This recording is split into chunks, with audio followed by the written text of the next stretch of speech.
marketing de influência em social no Brasil. Antes da gente começar, gente, aquele pedido tradicional de todo comecinho de webinar, se vocês puderem confirmar aí no chat para a gente, por favor, se vocês conseguem me ouvir bem, se vocês conseguem ver a minha tela, só para a gente ter certeza aí que está funcionando para todo mundo. Beleza, ótimo. Então, vamos nos apresentar, né, Mabi? Boa tarde, tudo bem? Bom, eu sou a Amabile Vieira, para quem não me conhece ainda, eu sou Customer Success Manager aqui na Amplify. Estou há mais de 2 anos e meio aqui trabalhando com os nossos maravilhosos clientes. Tenho mais de 15 anos de experiência em digital, então, por favor, né, estou aqui para apoiar sempre que vocês precisarem dentro desse universo do universo digital, redes sociais. Contem comigo. Legal. E eu sou o Rodrigo, eu sou Solution Ambassador aqui na Amplify, trabalho no time de Customer Success junto com a Mabi, e o meu objetivo aqui é ajudar os nossos clientes a fazer o melhor uso possível das nossas soluções e também trazer informações, insights, reports, falar sobre tendências, assim como a gente vai fazer hoje aqui nesse webinar. E nós temos aí uma super convidada especialíssima, a Carol Terra. Seja bem-vinda, Carol. Obrigada, gente, pelo convite. Obrigada, Rodrigo. Obrigada, Mabi. Daqui a pouco eu me apresento melhor para vocês. Beleza. Vamos lá, gente. Então, antes da gente começar a falar sobre o nosso tema de hoje, queria trazer aí um pouquinho sobre algo que ainda é uma novidade, né, que muitos de vocês provavelmente nos conheciam como Social Bakers, e agora nós somos Amplify, que é a nova marca resultado da fusão da Social Bakers com a Astute Solutions. Então agora nós mantemos aí a nossa super expertise em social, mas traremos para vocês também uma série de novas soluções focadas em care, em commerce e customer experience de uma forma geral. Esses aqui são alguns dos nossos números, então acho que o que chama bastante atenção aí é a quantidade de perfis sociais monitorados hoje na nossa plataforma e a quantidade de interações tratadas mensalmente, além, claro, do número aí de clientes que atendemos em todo o mundo. O que não muda é que vocês continuam tendo aí uma plataforma com diversas soluções. Vocês veem aí alguns dos workflows atendidos dentro das nossas soluções e preparem-se aí para muitas novidades ao longo desse ano ainda, tá? Bom, então hoje a gente vai falar um pouquinho aí do cenário de marketing de influência, trazer alguns números aqui da evolução de parcerias entre marcas e influenciadores no Brasil, falar de algumas boas práticas para essas colaborações. Carol vai trazer a sua apresentação sobre como transformar marcas em influenciadoras digitais e no final a gente conversa com vocês, podem ir fazendo perguntas aí pelo chat ou então utilizando o Q&A do Zoom e a gente bate um papo depois. Gente, vamos começar falando um pouquinho de como está esse cenário de marketing de influência, né? O marketing de influência hoje, ele se tornou uma importante forma das marcas se conectarem com a audiência fora das suas redes próprias. E por que os influencers? Porque os seguidores confiam no conteúdo, né? Quando eles escolhem um influenciador para seguir, é porque existe ali um relacionamento, uma interação, uma integração que é muito mais confiável. E o relacionamento entre as marcas e influenciadores, eles envolvem vários pontos de contato. E isso acaba promovendo uma integração mais autêntica. E a ideia é, sempre que possível, né, que essa escolha do influenciador, ela seja baseada em dados, seja feita com muito cuidado, para que os resultados possam ser obtidos também a longo prazo. E algumas informações, né, eu acho que é legal trazer aqui, para vocês, com relação ao mercado de influencer, que é um mercado que realmente está crescendo muito. A gente vê que, de acordo com a YouPix, 86,5% das marcas, elas consideram fazer parcerias com influenciadores algo extremamente importante para os negócios. E a gente vê também que 71% das marcas pretendem investir mais no marketing de influencer, o que pode levar aí o mercado a chegar a 10 bilhões em 2021, né? E, de acordo com a Kantar Ibope, 52% dos usuários em social seguem a um influenciador digital, sendo que 53% deles seguem esse influencer porque eles apresentam ideias, opiniões que são semelhantes à dos seguidores. Então, por isso que esse mercado ele tem realmente oferecido uma oportunidade para as marcas, né, de se conectar com audiências cada vez mais relevantes. E aí agora eu vou passar para o Rô para trazer um pouco mais desse marketing de influência em termos de números, né, para que a gente entenda esse crescimento um pouco mais a fundo. Eu já ia falar com o mudo ligado aqui, ia ser ótimo. Vamos lá, gente. Então, como anda essa parceria entre marcas e influenciadores aqui no Brasil? Então, para vocês entenderem um pouco de como nós analisamos esses dados. O intervalo selecionado foi de julho de 2020 a junho de 2021. Esses números que nós vamos trazer são relacionados ao Instagram, e a amostra é o nosso benchmark de influenciadores. No que consiste esse benchmark? São perfis de influenciadores categorizados como business profiles, que abertamente colaboraram com marcas, mencionando ali a arroba da marca nos posts, ou então usando o hashtag publi e outras variações de hashtag. Tá? E a gente vai falar bastante sobre tamanho de audiência nesses números, e isso é um ponto bastante importante quando a gente fala sobre marketing de influência. Hoje a gente tem aí alguns tiers, né, de influenciadores, pensando na quantidade de seguidores. Então nós temos os micro-influenciadores, os de pequeno porte, os de médio porte, os macro-influenciadores e as celebridades, de acordo com esses números de seguidores que vocês veem aí nesse slide, e que são os números considerados nessa nossa amostra. Tá? Acho que um primeiro ponto bastante importante da gente trazer, pensando também em termos de estratégia, é com que influenciador trabalhar pensando em tamanho de audiência, considerando os objetivos que a gente tem para o conteúdo ou para a campanha. Né? Quando a gente fala de um micro-influenciador, que é aquele influenciador ali de nicho, ou um influenciador de pequeno porte, ou alguns influenciadores de médio porte, o que a gente vê é que são pessoas que realmente conseguem estabelecer um relacionamento com os seguidores. Eles realmente interagem com aquela audiência e eles geralmente falam de assuntos que são muito focados num determinado nicho ou num determinado tema.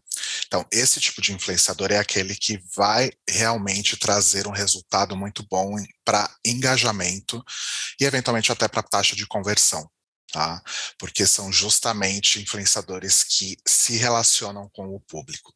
Quando a gente vai dos de médio porte para cima, muda um pouco esse foco, porque, de fato, né, um influenciador que tem 1 milhão de seguidores, ele não consegue conversar com essa audiência toda, e geralmente é uma audiência um pouco mais diversa, não são necessariamente pessoas interessadas num único tema ou em um único nicho. Né?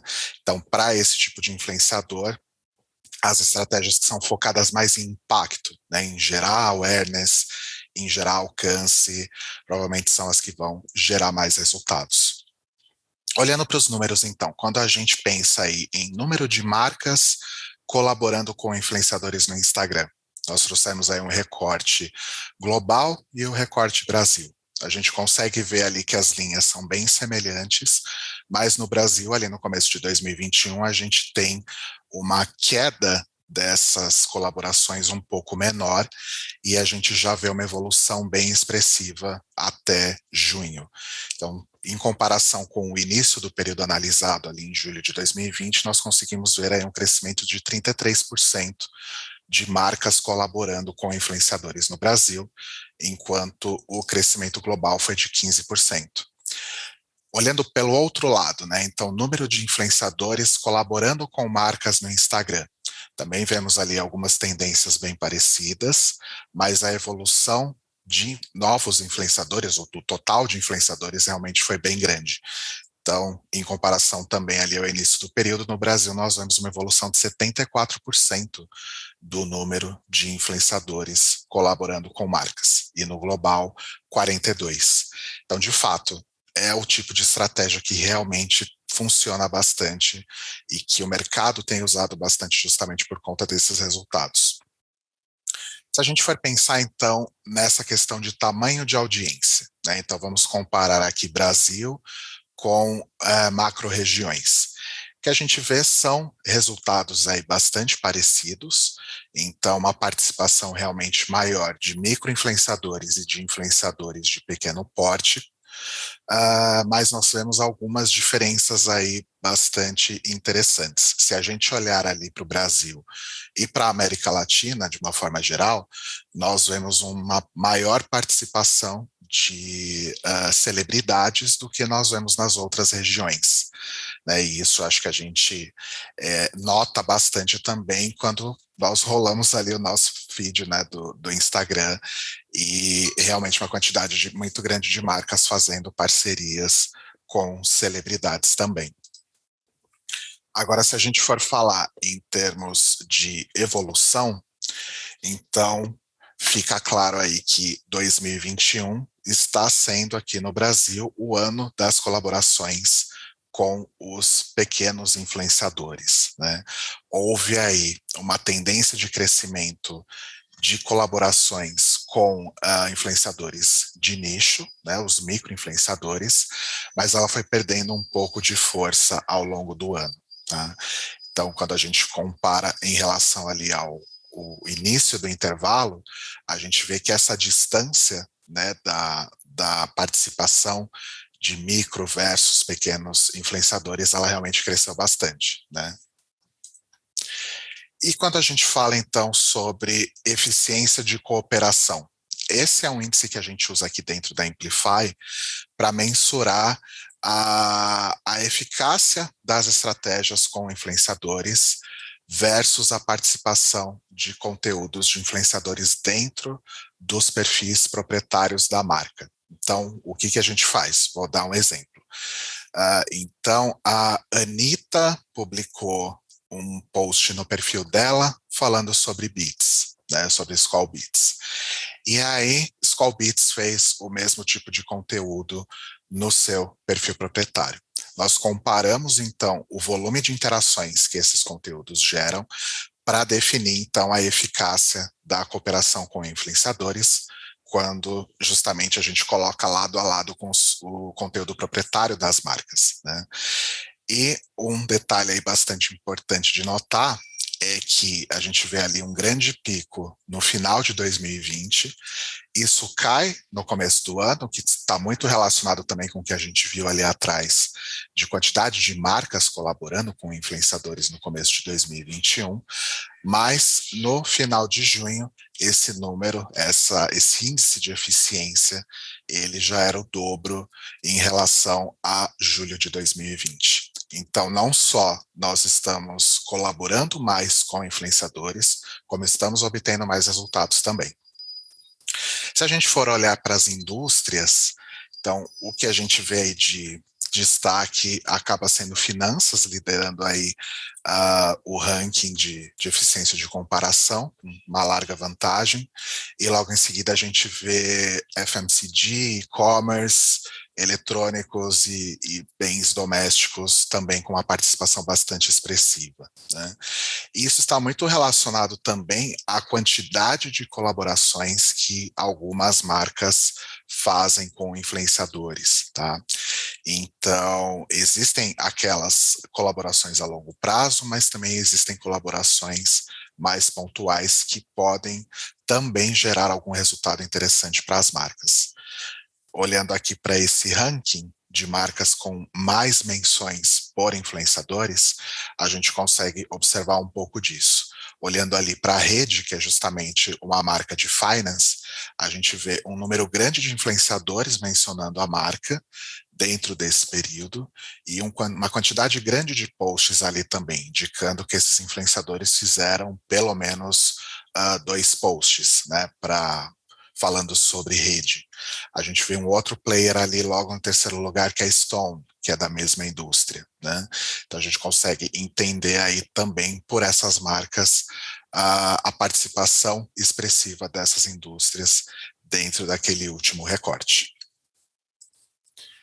Bom, e como trabalhar com influenciadores, como fazer a coisa da forma mais eficiente para realmente gerar os resultados que a gente espera, né? Então a Mabi vai compartilhar um pouquinho com vocês algumas dessas boas práticas. Bom, gente, vamos começar com um ponto que é, assim, crucial, né? Considere com quem você está associando a sua marca. O que isso significa? Você está, ao trabalhar com influencer, né, fazendo uma associação direta da sua marca com a imagem de uma pessoa, porque o influencer, ele é uma pessoa, né? Então, é importante se fazer algumas perguntas para ter certeza que essa escolha, ela já, de um ponto inicial, ela está sendo assertiva. Então, quais são os interesses dessas pessoas, né? Ou seja, os interesses do seu público-alvo, do público-alvo da marca com a qual você trabalha. Quais são esses interesses? Eles combinam, eles casam ali com o conteúdo que esse influencer está postando, está criando, né? Com quais outras marcas, com quais outras pessoas esse influencer se relaciona?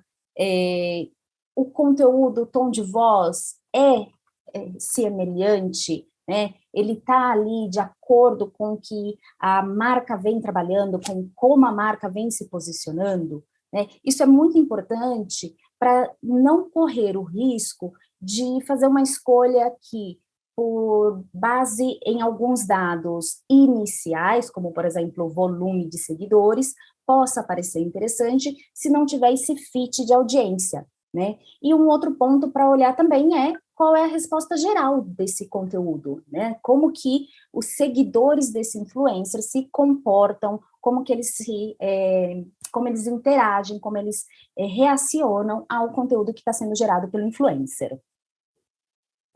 Um segundo ponto é a questão de dados, né? Porque vamos utilizar o máximo que esse universo do digital permite. Então, apoiar as decisões, apoiar a escolha do influencer em dados, sempre vai trazer uma segurança muito maior, né? E o que eu olho para poder saber se esse influencer tem ou não ali um fit para trabalhar com a minha marca, além dessa questão de tom de voz, de conteúdos, etc. Primeiro passo, entender o objetivo principal da campanha, né? O Rodrigo comentou no começo da apresentação com relação aos diferentes tamanhos de influencer. Então, o ponto inicial já eu quero fazer uma campanha do quê? De brand awareness, eu quero fazer uma campanha de conversão, de engajamento, porque esse já é um primeiro ponto que vai te dar um norte, né, para começar a definir o tamanho do influencer com o qual trabalhar.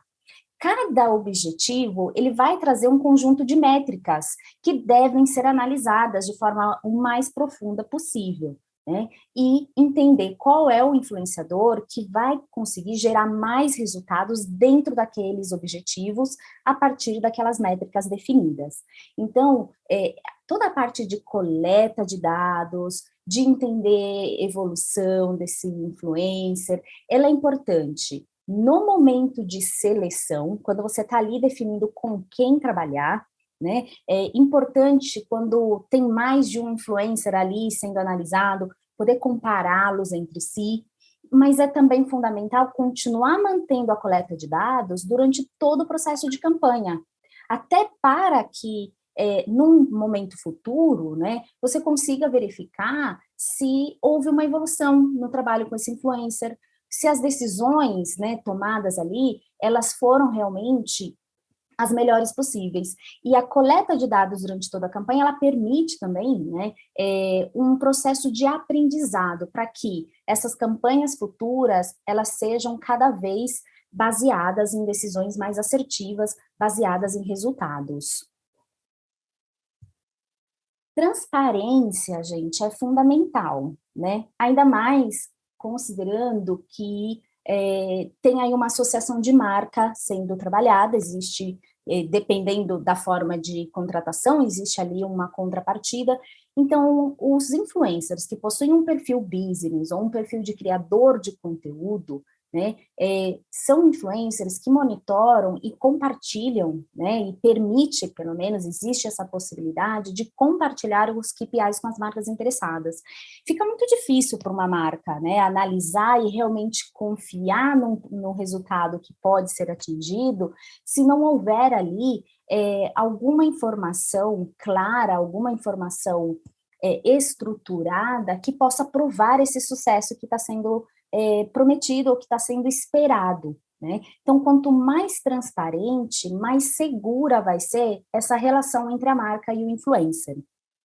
Então, ao analisar, né, o influenciador, eu comentei da questão de seguidores, e não é que você não olha, tá? É super importante, sim, olhar seguidores, o volume de seguidores, ele vai ajudar a definir essa escolha baseada em objetivos, mas é importante entender também os picos. Como que tem sido essa evolução de seguidores, né?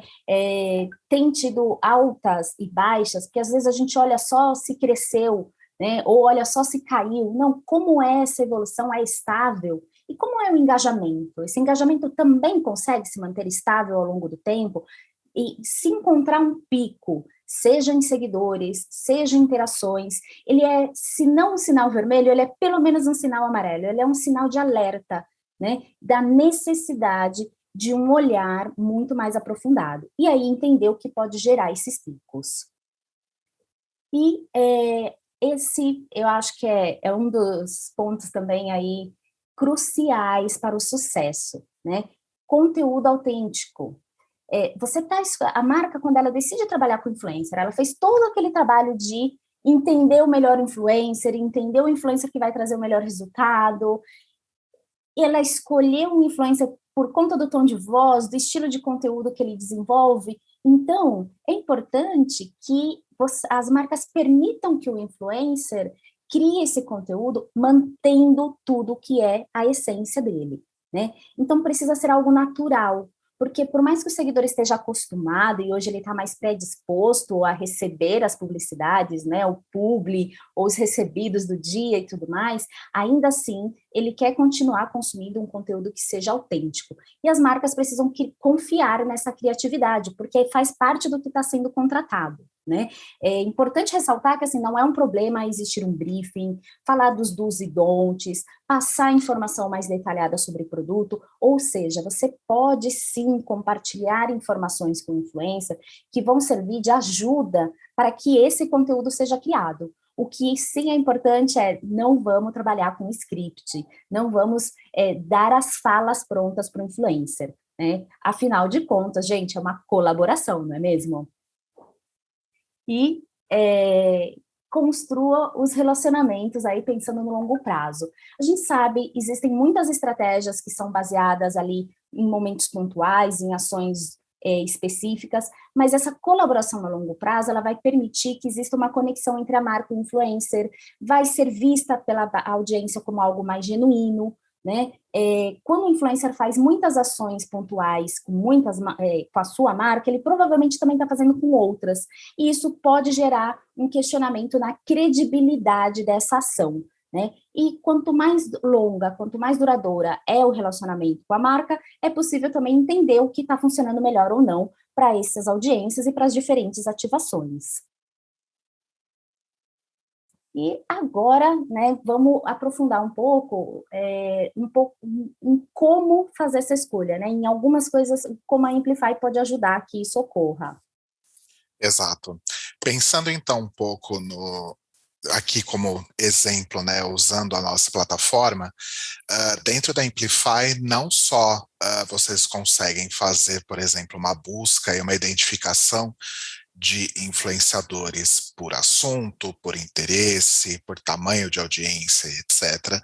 Mas vocês também conseguem analisar esses influenciadores no momento da seleção dos nomes que vão fazer parte ali da sua campanha ou também na etapa de mensuração desses resultados. Então, como isso pode ser feito dentro da nossa solução? Adicionando os perfis desses influenciadores na conta para ter acesso às métricas públicas de posts, interações, fãs, etc. Vocês conseguem construir dashboards para fazer essas avaliações, e aqui a gente tem um exemplo disso que a Mabi comentou agora há pouco sobre o número de seguidores, né? Então, a gente vê aqui um perfil que está perdendo seguidores ao longo do tempo, né? O que está gerando essa perda de seguidores? Isso é algo que pode comprometer a minha estratégia? É algo relacionado ao conteúdo que esse influenciador publica? Ou, eventualmente, a uma perda de base não qualificada que havia sido adquirida anteriormente? E por aí vai. Então, é esse tipo de insight que é importante tirar na hora de fazer a análise desses influenciadores e a avaliação desses influenciadores. Pensando também na comparação de influenciadores, digamos que vocês estão selecionando 3, 4, 5 influenciadores para uma campanha, desculpem pelo meu interfone tocando, daqui a pouco para. Vocês estão lá comparando 4, 5, 6 ou mais influenciadores e vocês precisam realmente entender qual foi a dinâmica de evolução de seguidores desses influenciadores ou posts publicados, interações. Vocês também conseguem construir dashboards para comparar esses perfis um com o outro. Uma outra coisa bastante interessante dentro da Amplify é a possibilidade de vocês conectarem também os dados privados desses influenciadores, tá? Como que isso seria? Como que acontece essa conexão? Dentro da plataforma, vocês conseguem gerar um link para mandar para o influenciador para que ele faça a conexão do Instagram Insights direto na plataforma. Ele não precisa autenticar essa conexão com login e senha, ele pode selecionar quais são as métricas que ele quer disponibilizar, durante qual período, e a nossa plataforma vai coletar esses dados. Isso geralmente já para um estágio mais avançado de colaboração ou para mensuração da campanha, né? E o que é legal disso? É justamente a questão da transparência, né? Da segurança, tanto para a marca quanto para o influenciador, e vai ser ótimo porque vocês conseguem ter ali para analisar esses dados dentro de um dashboard, por exemplo, e entender métricas privadas como impressões, alcance, as métricas de stories, que são dados privados, e geralmente grande parte das colaborações no Instagram acabam acontecendo nos stories, além do feed. Então, isso é bastante importante para que a gente possa realmente entender qual foi o resultado da colaboração com esse influenciador.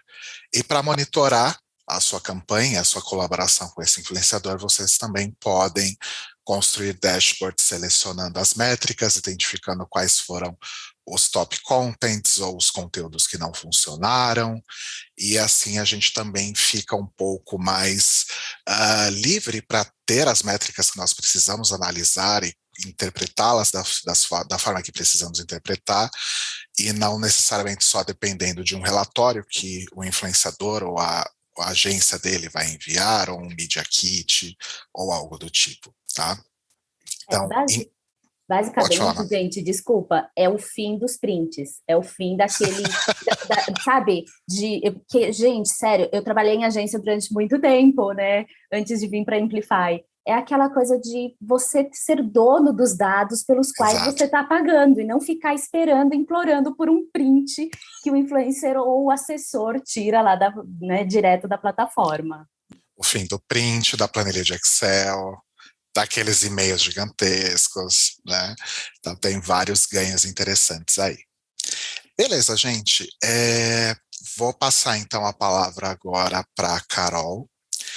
Vou passar a palavra e o controle da minha tela também. Vamos ver se vai dar certo, porque quando a gente testou agora há pouco, deu. Carol, tenta aí, por favor. Boa tarde, gente. Vou começar pedindo desculpas por essa voz fanha. Estou saindo aí de uma tremenda gripe essa semana, então eu eventualmente posso tossir, espirrar, mas vamos lá. Vamos falar de marcas influenciadoras. Deixa eu ver se eu consigo passar aqui. Não está aparecendo para mim como é que eu passo. Aí, pronto. Acho que agora vai. Bom, vou começar contando um pouquinho, gente, qual é o meu background aí para vocês entenderem, né, como é que eu cheguei em influência corporativa. Eu sou formada em comunicação social pela Unesp de Bauru, depois vim para São Paulo, fiz especialização, mestrado, doutorado, pós-doutorado recentemente, sempre pesquisando comunicação digital, mídias sociais, RP digitais. Faço parte de 2 grupos de pesquisa, um na USP, um na Faculdade Casper Libero, onde eu sou professora. Eu tenho também uma consultoria de mídias sociais, né, em que atendo aí empresas, agências, etc., e também, além da minha carreira acadêmica, já estive no mercado por bastante tempo. Então, trabalhei na Fiat, numa associação hospitalar em Bauru, na Vivo, no Mercado Livre, fui de agência também, assim como a Mabi, fui gerente de mídias sociais da Garoto e da Nestlé, enfim. E hoje eu sou prioritariamente, né, professora na graduação e na pós-graduação da Casper Libero e em algumas pós-graduações também na USP. Eu tenho alguns livros publicados, esses são alguns dos livros que eu tenho, né, o mais recente é Marcas Influenciadoras Digitais, daí, né, até o convite para eu vir falar um pouquinho dessa temática. Então, qual é o contexto, gente? Acho que a Mabi e o Rodrigo já falaram bastante, né? Mas nós estamos falando de um mercado que está aquecido, né? De um mercado extremamente necessário, de um mercado que tem projeções futuras significativas e relevantes, né? Inclusive aí dados de grandes investimentos ou de aumento de investimento em marketing de influência, né? Então, do nosso papel aí de consumidores, analistas, profissionais de comunicação e marketing dentro das empresas, nos resta entender como é que tudo isso funciona para melhor utilização. Um outro dado interessante desse mercado de influência, gente, é que o Brasil é um dos líderes aí em confiança, em seguir o que o influenciador destaca. Inclusive, nesse ano de 2021, o Brasil passou a China, né, que era um dos mercados mais desenvolvidos nesse sentido. Então, os brasileiros, eles costumam comprar produtos que são anunciados, que são ditos ali pelos influenciadores digitais, né? E a gente está no topo desse ranking. Se vocês olharem ali a barrinha roxa do Brasil, a gente é o país que mais compra, né, decorrente dos influenciadores digitais.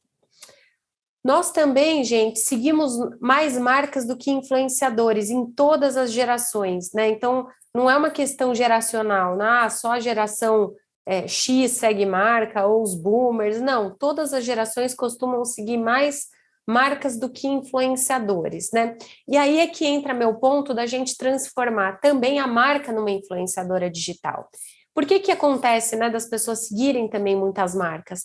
Existe uma expectativa muito grande das pessoas em relação ao que a marca vai fazer, não só em termos de bons produtos, bons serviços, mas também em relação a papéis e posturas sociais, impacto social, a marca como um agente importante no contexto, né? Então, agora, durante a pandemia, a gente assistiu diversas ações de marca no sentido de ajudar, né, no sentido de participar desse contexto todo pandêmico, né? E tem uma questão também, gente, que muitos influenciadores, a gente não pode generalizar, obviamente, porque tem muita gente boa, né, e a gente tem uma cauda longa aí de influenciadores, mas existem alguns também que estão na categoria de desinfluenciadores, né, que estão aí ou que participaram de festas, ou que perderam a mão aí, né, durante as suas divulgações, e aí também acaba vindo um papel importante para a marca. Perdão, gente.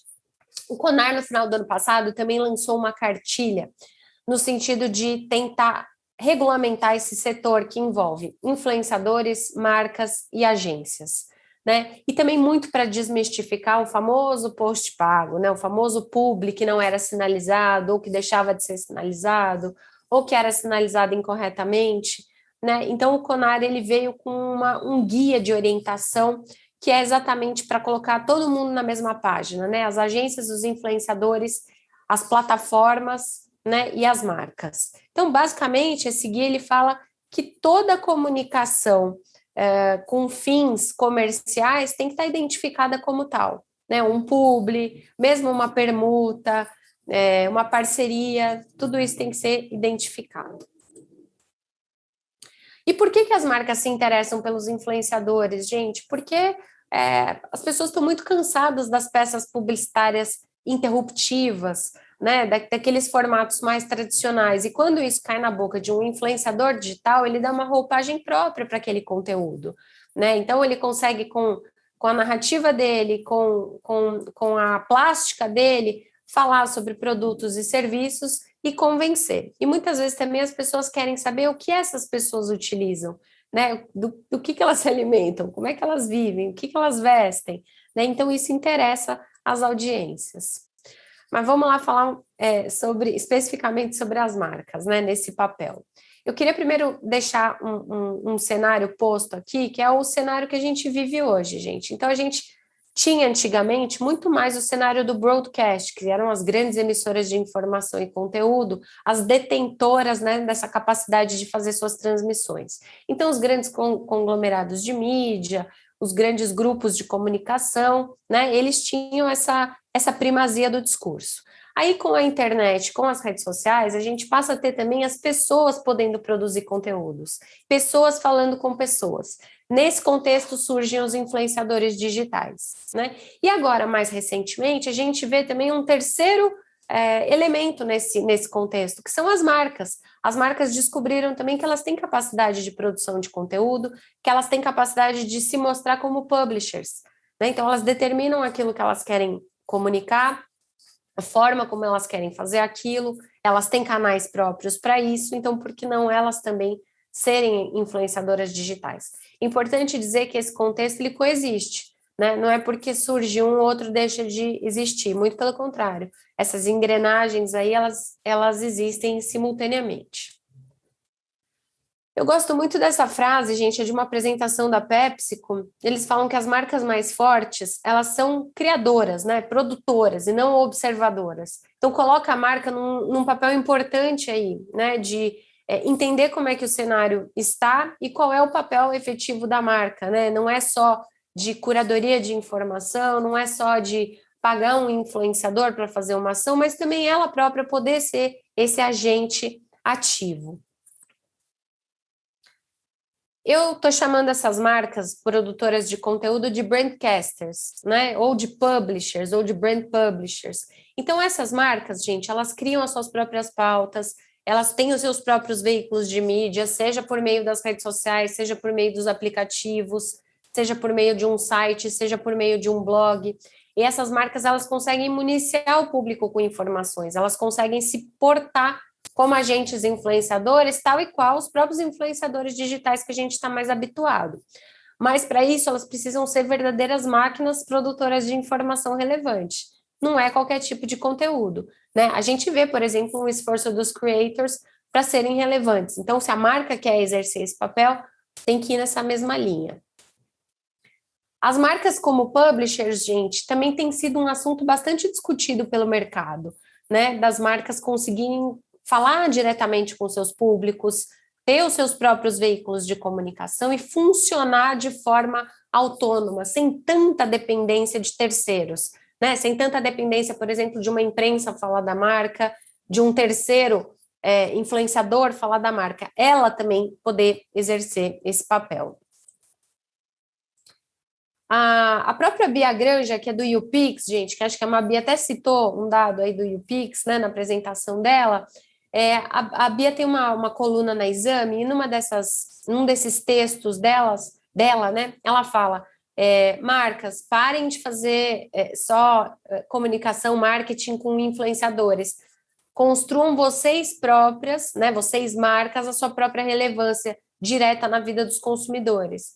Né? Então, assim, não é que a gente tem que abandonar as demais estratégias de comunicação, gente, não, muito pelo contrário, mas também posicionar a marca como esse agente influenciador, isso é possível, né? Até para você atrair os melhores influenciadores, até para você atrair um público que entende que você produz um conteúdo relevante que vale a pena prestar atenção em você. Magazine Luiza acho que é um super exemplo que a gente tem aí de marca influenciadora digital, não só pela estratégia que eles têm com a Lu, né, que é influenciadora virtual, mas também nos executivos da marca funcionando como canais de comunicação e engajamento e influência, né? A Luísa Trajano, que é presidente do Conselho de Administração, exerce muito esse papel. A própria Lu, né, o avatar, ela participa de causas, ela levanta bandeiras, ela traz questões para diálogo, né? Então, assim, não é apenas o fato deles terem uma influenciadora virtual que está na moda e que muitas outras marcas foram nesse caminho. Eles têm também uma baita estratégia, gente, de entender o que está acontecendo no contexto e transformar esse contexto em conteúdo, de ter uma estratégia de fato de relacionamento com as audiências, abraçar causas. Então, por tudo isso, ela se configura como uma marca influenciadora. Netflix também acho que é outro baita exemplo, né? Uma das referências que a gente tem aí em posicionamento de mídias sociais, de digital no Brasil e no mundo todo, né? E eles também, gente, são uma referência em posicionamentos. Eles levantam determinadas bandeiras e essa bandeira faz parte do conteúdo deles, né? Não preciso nem dizer que a estratégia deles de relacionamento, qualquer pessoa que entrar em contato com o Netflix nas redes sociais é prontamente respondida, né? Eles têm essa preocupação mesmo de interagir. Um exemplo que eu quis trazer aqui para vocês, gente, de marca influenciadora, foi uma ação que Oreo fez na Espanha. E com essa ação de conteúdo e de influência, eles conseguiram aumentar as vendas deles em 35% na Espanha. Eles criaram a Oreo Academy, né? Então uma universidade Oreo, para ensinar receitas para as pessoas. Gente, Oreo não é só um biscoito ou uma bolacha, né? É mais do que isso. O que você pode fazer com esse produto? Então, foi essa sacada de produção de conteúdo, trazendo chefes renomados, trazendo influenciadores e trazendo também o público consumidor como possível produtor de conteúdo, foi o que fez o sucesso, né, dessa ação de Oreo e fez com que as vendas também aumentassem. Agora eu vou passar o vídeo para vocês. Vamos lá. Oreo Academy es la academia de cocina oficial de Oreo que nace con dos objetivos: apropiarse del territorio cooking de recetas con Oreo que existía de manera orgánica en Internet y aumentar ventas. Para conseguirlo y hacer sentir protagonistas a los que ya estaban dentro del mundo recetas Oreo, la academia tenía que ser digital, notoria y única en el mundo. La marca propone una actitud playful en la vida, y esto se refleja en 4 simples palabras: cocina jugando, juega cocinando. Oreo Academy se articula como un lugar en el que, además de aprender a cocinar, te diviertes con las videorecetas, los contenidos y los profesores. Todos ellos amantes de Oreo y con credibilidad en la cocina. Una comunidad de seguidores muy fiel y con personalidad 100% playful. Liderando la academia, Aleix Puig, ganador de MasterChef 2019, incentivó la participación con premios para conseguir una involucración relevante y elevar el nivel. Para ganar, los alumnos tenían que subir una receta por categoría y una masterclass final a la web. A lo largo de la campaña se desarrollaron acciones estratégicas como la receta solidaria o la intervención de Bryce F, que ayudaron a superar expectativas. Gracias a Oreo Academy conseguimos posicionar a Oreo como la galleta premium más vendida en España, cuadriplicando el crecimiento del mercado.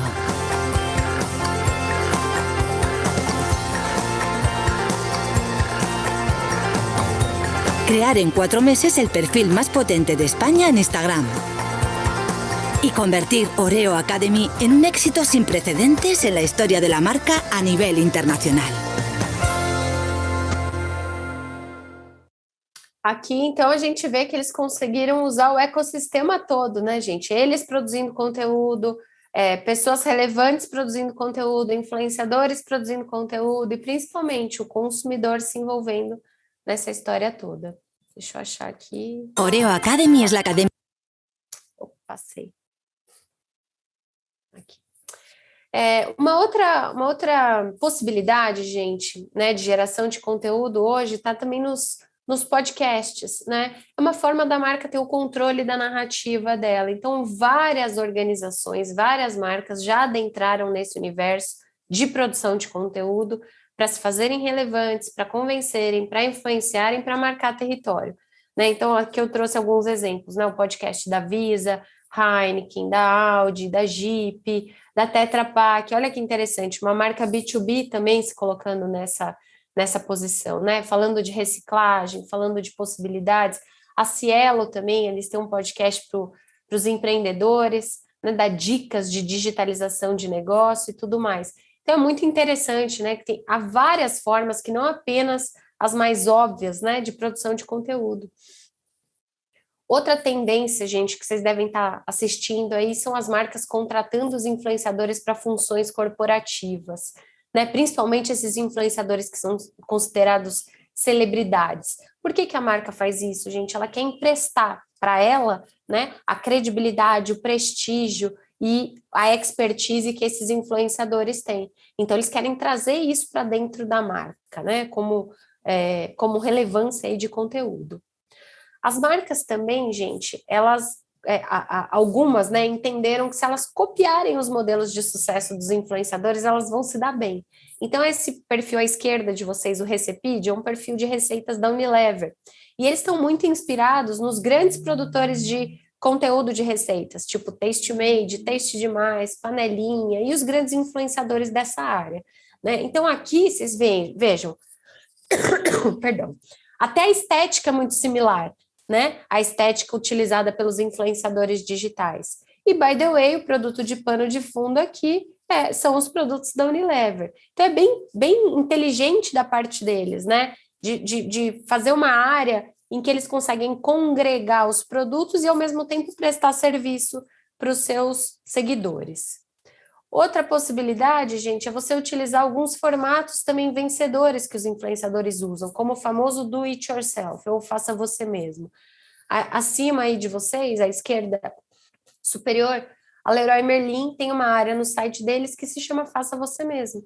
Né? Você vai lá, compra o produto e eles te ensinam a instalar o produto, eles te ensinam a dar um destino para o produto. Né? Super inspirados, por exemplo, nos influenciadores como a Madu Magalhães, que ensinam a fazer absolutamente tudo que você pode imaginar. Uma outra forma, gente, da marca ser influenciadora é ela contar com o consumidor falando a respeito dela. Isso aqui foi uma ação super recente de M&M, em que eles fizeram um desafio, que eles falavam para as pessoas assim, ó, compra um M&M e vai tirando os M&Ms, conforme for saindo as cores, você tem que fazer uma maquiagem. Gente, apareceram as coisas mais engraçadas do mundo com as cores de M&M, né? Marrom, azul, vermelho, amarelo, e as pessoas fazendo maquiagem. Então, assim, eles estão estimulando, incentivando as pessoas a produzirem conteúdo para eles. E aí, o que eles fazem? Eles pegam esse conteúdo que o usuário gerou e colocam no perfil deles. É uma forma de você reconhecer o usuário, é uma forma de você ter um terceiro falando bem de você e não só você falando bem de você mesmo. Né? Então, uma baita estratégia você também criar situações para o consumidor, para o usuário falar a teu respeito. Muito na moda também, gente, os líderes, né, a alta gestão como embaixadores de marca, né, nesse papel de destaque. Acho que aqui no Brasil a Luísa Trajano puxou muito essa fila. Então, aqui a gente vê 3 situações em que o CEO da Avon, na semana do Dia Internacional da Mulher, ele cedeu o perfil para perfis diferentes de mulheres dentro da Avon contarem suas histórias. Então, eles chamaram essa ação de CEO Takeover, né? Então, as mulheres assumiam o perfil dele para contar histórias. E, obviamente, carregando o nome da Avon em tudo isso. Né? História de diversidade, de empoderamento, e por aí vai. Bom, e aí, gente, para finalizar aqui minha fala, eu trago uma metodologia que eu desenvolvi para as marcas se tornarem influenciadoras digitais, que é a metodologia reativa. E aí eu vou passar por item a item dessa sigla para vocês entenderem, né? Então, assim, a marca quer ser uma influenciadora digital, o que ela tem que fazer? Primeira coisa, gente, investir em relacionamento. Né? Você tem que se preocupar em interagir, em atender, em responder, em solucionar. Né? Não adianta você querer ser uma marca que fale sozinha, uma comunicação de mão única. Né? Você vai ter que abrir esse espaço para o teu usuário, para o teu seguidor, para o teu consumidor. Aqui foi uma ação, gente, e que Boticário foi extremamente relacional, né? Eles foram extremamente empáticos. Então, dentro dessas várias histórias tristes, né, que a gente teve aí durante a pandemia, uma mãe perdeu um filho e um dos perfumes preferidos dessa mãe era um perfume não fabricado mais pela Boticário, que era o Anete. E aí essa história, alguém da família escreveu uma carta para o saque do Boticário contando essa história. Olha, a dona Wanda está muito triste, ela perdeu o filho, tal, e o perfume que ela amava e que a fazia remeter a toda essa situação era o Anete. o fundador do Boticário, escreveu uma carta à mão, que é essa que vocês estão vendo aí à direita. Eles fabricaram alguns frascos do perfume Anete e mandaram isso para a dona Wanda. É óbvio que a história repercutiu, né? Então, bons relacionamentos, boas situações, inclusive empatia, né, fazem com que também a sua marca seja reconhecida como influente.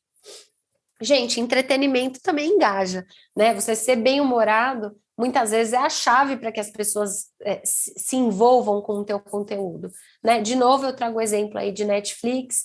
Na época que a Juliette estava um fenômeno estrondoso aí de crescimento de seguidores, eles foram lá e fizeram esse post, né? Ó, comemorando aqui antes que a Juliette me passe no Instagram. Então, gente, entretenimento engaja, e aí as pessoas vão curtir, vão rir, vão se envolver. Outro exemplo aqui de como entretenimento e o humor engajam, né? Hotéis.com, à medida em que as pessoas iam saindo do BBB 21, eles iam achando ganchos temáticos para trazer isso para dentro do conteúdo deles. Então, eles fizeram uma ação com a gente, esqueci o nome da Lumena, eu ia falar Rimena, da Lumena sobre cancelamento grátis, fizeram um com a Poca, que adorava dormir, e assim por diante, né? Então, você também se antenar o que está acontecendo e trazer isso para o contexto da tua marca é super interessante. Gente, o A do Reativa é ação. Então, você pensar em ações que vão empoderar o usuário a produzir conteúdo com você e por você. O McDonald's lançou esse desafio no TikTok, né? O que você prefere? Gente, resultado. As pessoas, obviamente, se envolveram, né? E foram brincando. E com isso, a marca está sendo repercutida, a marca está sendo reverberada. O A, gente, também do Reativa é a autenticidade, né? O teu conteúdo tem que ser original, ele tem que ser autêntico, né? Um dos grandes exemplos de autenticidade é a GoPro. A GoPro tem conteúdos incríveis. Gente, a maior parte dos conteúdos que eles produzem não são produzidos por eles, são produzidos pelos usuários, né? Então, a pessoa pulando de um penhasco e alguém filmando, alguém tirando uma foto cara a cara com um animal selvagem. Então, todo esse conteúdo super autêntico, eles aproveitam ali no perfil deles. O T do Reativa é transparência, gente. Não adianta você querer ser uma marca influenciadora se você não está disposto a aceitar os teus telhados de vidro e a comentá-los, né? Coca-Cola tem uma área no site que se chama É Boato, em que eles vão desmistificando. É verdade que Coca-Cola desentope pia? É verdade que refrigerante dá câncer? E aí eles vão respondendo a essas dúvidas e se posicionando enquanto marca. O I, gente, é interação, né? De novo, é responder, é atender, é resolver. Não importa se quem está interagindo com você é um super influenciador, celebridade, ou se é uma pessoa comum, o teu próprio cliente. Nubank faz isso muitíssimo bem. Essa preocupação em responder a absolutamente todo mundo que interage com eles. O V, gente, do Reativa é visibilidade, né? Você tem que se tornar visível, você tem que se fazer visível. Uma das formas de você se fazer visível é fazendo curadoria de conteúdo, né? Pode ser super interessante.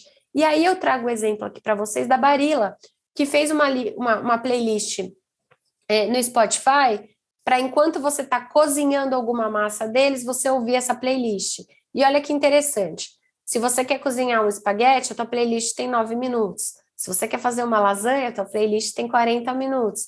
Então, eles pegaram as massas e criaram playlists para cada tempo de cocção dessas massas, né? Muitíssimo também interessante. Isso, curadoria de conteúdo. E, por fim, gente, o A é a avaliação, né? Não tem como a gente não mensurar. E aí, acho que o Rodrigo trouxe, né, muita luz para esse assunto, né? Na medida em que você tem uma plataforma que você consegue fazer essas mensurações, essas metrificações, essas avaliações, né? Então, é importantíssimo que tudo isso seja extremamente avaliado, entendido, até para você ter um contato mais perene com o influenciador, ou repetir uma ação que deu certo, pensar em algo mais, né? Então, em suma, gente, em resumo, né? O que é uma marca influenciadora? É uma marca que tem propósito, que apoia tema social, que tem no seu DNA a produção de conteúdo, que tem que dominar essa linguagem digital, tem que conhecer as plataformas, né? Principalmente as plataformas que seu público está, que seu público frequenta, né? Tem que ser capaz de produzir um conteúdo envolvente, convincente, influenciador, porque aí você acaba também agregando outras marcas, outros influenciadores, está todo mundo prestando atenção em você. Essa semana saiu uma notícia de que a Lu tinha passado no drive do McDonald's, né? Então, veja, gente, a Lu passa a ser uma marca tão relevante que outras marcas querem ter a Lu na sua estratégia de comunicação. É isso, é disso que eu estou falando, né? Você se torna tão interessante que você vai ser chamado por outras marcas, por outros influenciadores para participar disso tudo. Então, portanto, uma marca estrategista digital e uma marca que sabe definir, né, suas métricas e seus KPIs. Gente, para quem gostar desse assunto, quiser se aprofundar, tem aí o meu livro, né, o Marcas Influenciadoras Digitais. Com esse QR Code, eu consigo 15% de desconto na Amazon, né? Fiquem muito à vontade. E aí, eu deixo meu contato e agradeço, fico à disposição aí para responder as perguntas, para participar do debate. Muito obrigada, gente.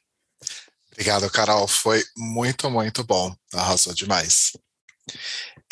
Deixa eu dar uma olhadinha aqui, gente. A gente está um pouquinho em cima da hora aí, mas se vocês quiserem mandar perguntas aí no chat, no Q&A, fiquem super à vontade, tá?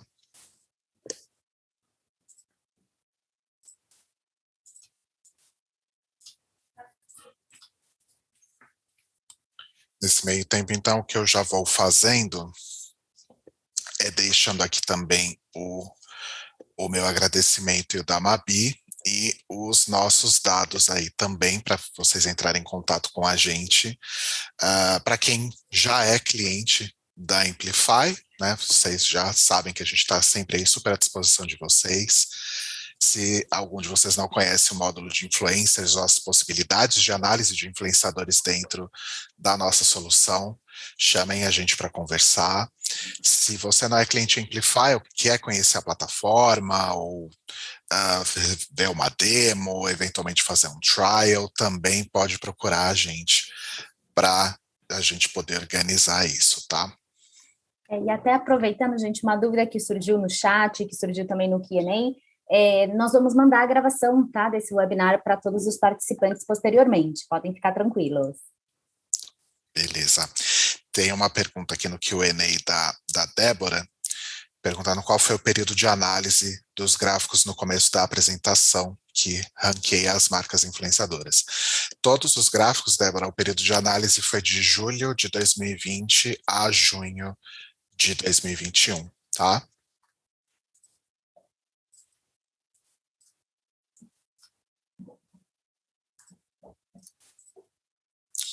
Beleza. Bom, gente, então, acho que é isso. A gente agradece, então, a Carol mais uma vez. Obrigado por ter aceitado esse convite, Carol, foi muito bom. Eu que agradeço, gente. Obrigada.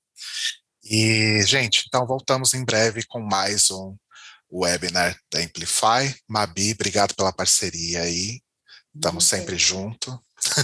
Obrigada, gente. Muito obrigada. Uma boa tarde e um bom final de semana, né? Quase sextando. Até mais, gente. Até a próxima.